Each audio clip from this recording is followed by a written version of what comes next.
আসসালামু আলাইকুম রহমতুল্লাহ। ভারতের সাথে আমাদের যে পরিস্থিতি চলতেছে, এই পরিস্থিতিতে আমাদের দেশের নিরাপত্তা নিয়ে ভাবাটা খুব জরুরি। এই বিষয়ে একটু আলোচনা করব।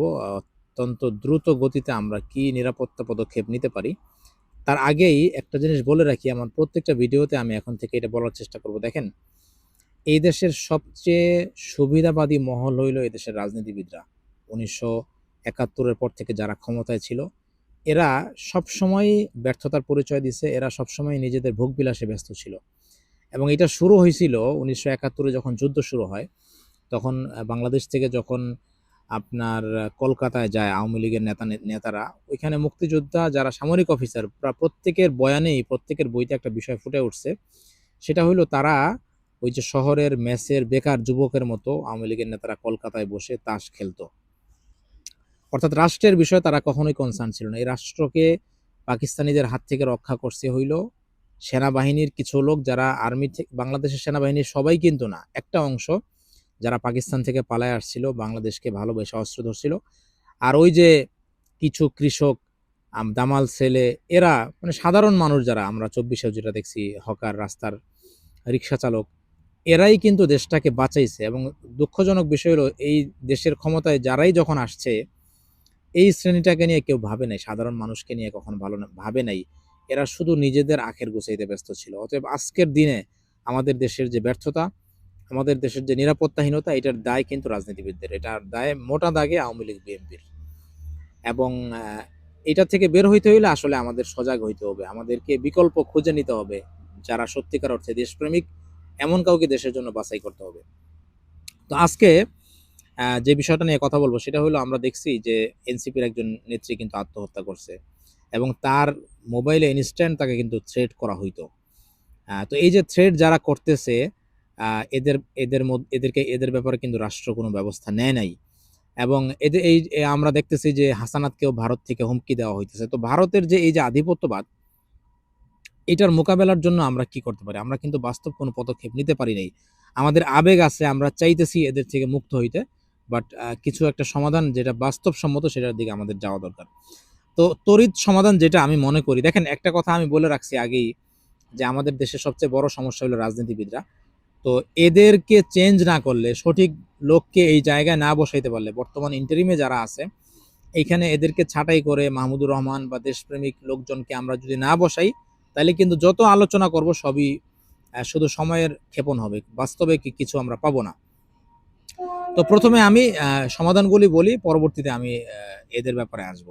প্রথম সমাধান হইতে পারে কালেকটিভ কালেকটিভ ডিফেন্স এগ্রিমেন্ট, অর্থাৎ সম্মিলিত অ্যালায়েড কোনো ফোর্স, বা হচ্ছে যে সহজ করে বললে বিদেশি সামরিক শক্তির সাথে আমাদের একটা আঁতাত করা, যারা আমাদের সামরিক কোনো সমস্যায় আমাদেরকে সাহায্য করবে।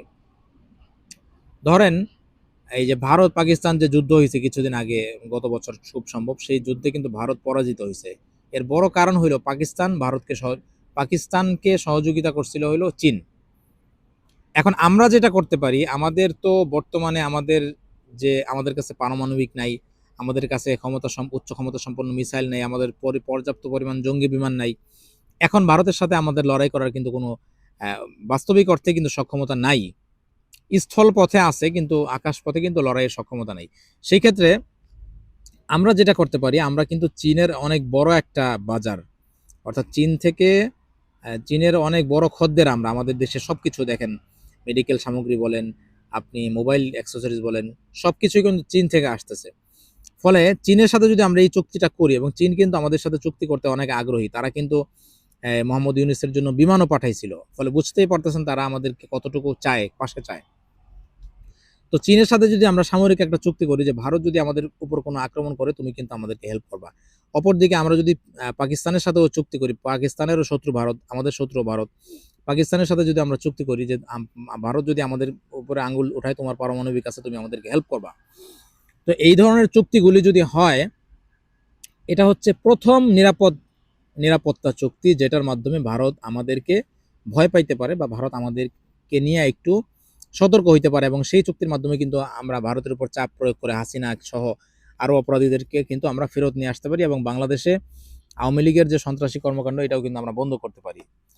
অ্যাট দ্য সেম টাইম আরেকটা কাজ আমরা যেটা করতে পারি সেটা হলো, এবং এই যে বড় ধরনের যে চুক্তিগুলি এগুলি যেমন নেটোতে পৃথিবীর ইউরোপের গুরুত্বপূর্ণ সব রাষ্ট্র আছে। ফলে ইউক্রেন মনে করেন নেটোর মধ্যে আছে। ইউক্রেন এতদিন যুদ্ধ করতেছে রাশিয়ার মতো একটা বড় শক্তির সাথে, টিকে আছে, এটা কিন্তু নেটোর পাওয়ারে। নেটো তাকে অস্ত্র দিতেছে, রসদ দিতেছে, সবকিছু দিয়ে যাইতেছে। তো এটা আমরা করতে পারি। আরেকটা কাজ হইলো, আমরা আমাদের সামরিক সক্ষমতা বাড়াইতে পারি। কিভাবে বাড়াইতে পারি? পৃথিবীতে যে সমস্ত বড় বড় রাষ্ট্র আছে যারা সামরিক বিষয় বাণিজ্য করে, যেমন আমেরিকা বছরে প্রায় 50 থেকে 60 বিলিয়ন ডলারের প্রতিরক্ষা সামগ্রী, এর মধ্যে বিমান আছে, মিসাইল আছে, এগুলি তারা বিক্রি করে। তো আমরা তাদের একটা সহযোগী আহ, মানে দেশ হইতে পারি। কিভাবে? যে আমরা তাদের যন্ত্রাংশ উৎপাদন করব। যেমন তুর্কি যেটা করতেছে, তুর্কি সারা পৃথিবীতে বিভিন্ন জায়গায় তারা ড্রোন বেচতেছে। তারা বাংলাদেশকেও আপনার সামরিক ট্যাঙ্ক রিপেয়ার করা বা হালকা ট্যাঙ্ক দেওয়া বা সিপিসি এই ধরনের জিনিসপত্র, সামরিক যান কিন্তু তারা বাংলাদেশের কাছে বিক্রি করতেছে। এবং তুরস্ক যে এই সামরিক ব্যবসায় গেছে, এরা কিন্তু আমেরিকার আন্ডারে গেছে। অর্থাৎ আমেরিকা যে সামরিক বাণিজ্যগুলো করে, তাদের প্রোডাক্ট উৎপাদনের যে কস্টিং, এইটা তারা হচ্ছে যে অন্য কোনো দেশ তুরস্কের মতো একটু তুলনামূলক দুর্বল অর্থনীতির থেকে তারা এই তাদের সামরিক যন্ত্রাংশগুলি কিন্তু তারা বানায় নিতেছে। ফলে আমেরিকার এখানে একটা লাভ হইতেছে। আমেরিকার সবকিছুই কিন্তু অন্য অন্য দেশে করে। যেমন আইফোনগুলো চায়না থেকে বানাইতেছে তারা, ওইখান থেকে তাদের লেবার কস্ট কম হইতেছে। আমেরিকাতে মিনিমাম স্যালারি হচ্ছে ঘন্টায় $15, অর্থাৎ বাংলাদেশি টাকায় হিসাব করলে প্রায় 2000-এর আশপাশে। কিন্তু আপনি যদি তুরস্কে যান, সেখানে আপনি ঘন্টায় $5 আপনার দেওয়া হইতেছে না, ঘন্টায় $2-3 কাজ করতেছে মানুষ। তো এখানে একটা আমেরিকার লাভ। হয়তো আমেরিকার মতো বা তুরস্কের সাথে এই ধরনের চুক্তি আমাদের হইতে পারে, যে আমরা নিজেরা সামরিক জিনিসপত্র উৎপাদনে আমরা যাব। ফলে কি হবে? অথবা আমরা চীনের সাথেও এরকম কোনো চুক্তিতে যাইতে পারি। ফলে যেটা হবে, আপনি সামরিক জিনিসপত্র, জঙ্গি বিমান যখন নিজে উৎপাদন করবেন, নিজে উৎপাদন করলে আপনার ক্ষমতাটা কোথায় যাবে? এর বিপরীত দিকে এগুলো যদি আপনি কিনে আনেন বাইরে থেকে, তাহলে আপনার কিন্তু সক্ষমতার মধ্যে একটা ব্যাপক পার্থক্য আছে। মনে করেন একজনের নিজের হোটেল আছে, তার কিন্তু খাবার দাবার আনলিমিটেড। আরেকজনের হোটেল নাই, তার বাপের হোটেল নাই, তার কিনে খাইতে হয়। সো এখানে কিন্তু দুইটা জিনিস দুই রকম। আমাদের নিরাপত্তা পরিস্থিতি যে রকম আছে বর্তমানে, সেটা হলো যে আমাদের সবকিছু কিনতে হয়। পাকিস্তানও কিন্তু বিমান উৎপাদন করে, জঙ্গি বিমান উৎপাদন করে, ভারতও উৎপাদন করে, কিন্তু আমরা কিন্তু উৎপাদনে যাইনি। আমরা কিন্তু কিনে কিনে আপনার হচ্ছে যে আমাদের সক্ষমতা বাড়াইতেছি। ফলে কিনে বাড়াইতে গেলে এটা আমাদের অর্থনীতির উপর যেমন আপনার প্রেসার পড়ে। কারণ একটা জঙ্গি বিমান বর্তমানে যেগুলো বাংলাদেশে আছে, এগুলোর ঘন্টায় প্রায় 1 ঘন্টায় উড্ডয়ন খরচ হলো প্রায় $10,000 আশপাশে। এবং নতুনগুলো যেগুলো ইউরো টাইফুন কেনার চুক্তি হইতেছে, এগুলোর 1 ঘন্টা ফ্লাইং কস্ট হচ্ছে আপনার প্রায় অ্যাপ্রক্সিমেটলি $30,000 উপরে। ফলে বুঝতেই পারতেছেন এগুলো রিপেয়ার করার জন্য বিদেশিদেরকে আনতে হয়, মেনটেন্যান্সের জন্য অনেক ব্যাপক খরচ। যদি আপনি সেটা, এবং এটা নিরাপত্তা ঝুঁকিও থাকে। যে দেশটা আপনাকে বিমান ম্যানুফ্যাকচার করে দিছে, সে আপনার সমস্ত কোড জানে, এবং সে কিন্তু প্রোগ্রামিং এর গন্ডগোল লাগায় আপনাকে যে কোনো মুহূর্তে আকাশ থেকে নামাই দিতে পারে, আপনাকে ধসায় দিতে পারে, যেটা হাসিনা করছিল। MiG-29 এর একজন পাইলট, ওই যে ক্যাপ্টেন শাহনাজের স্বামী, তাকে কিন্তু এই ধরনের প্লেন ক্র্যাশ করে কিন্তু তাকে হত্যা করা হয়েছে।